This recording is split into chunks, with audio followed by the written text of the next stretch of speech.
Hey guys, welcome to our channel. And if you want to change your Verizon router to 2.4 GHz, then this video is for you.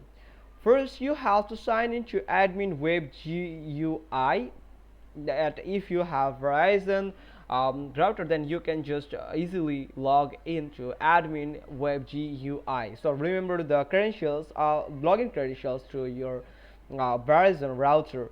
So from router home screen, you have to click on Wi-Fi. Then from Wi-Fi settings, you have to click on this Wi-Fi advanced settings, and then you will find this Wi-Fi advanced settings option, where you will find the 5 GHz Wi-Fi network and 2 GHz Wi-Fi network. If it's unable, if it's turned off, you can just simply toggle this on.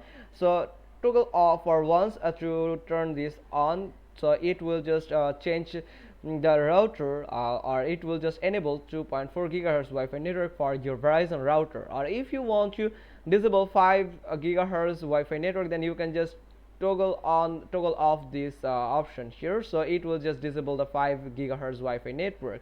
Or if it's not turning on yet, then you can do is you can just disable the SON. So if you want to disable it, so then you have to go to the wireless settings, then advanced security settings, then other advanced wireless options, and yes, then set self-organizing network enabled to off, scrolling down and click apply.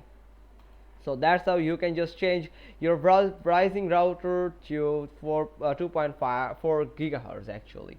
So hope you got this. If so, then give us a thumbs up, leave a comment below, and thanks for watching. Till next time.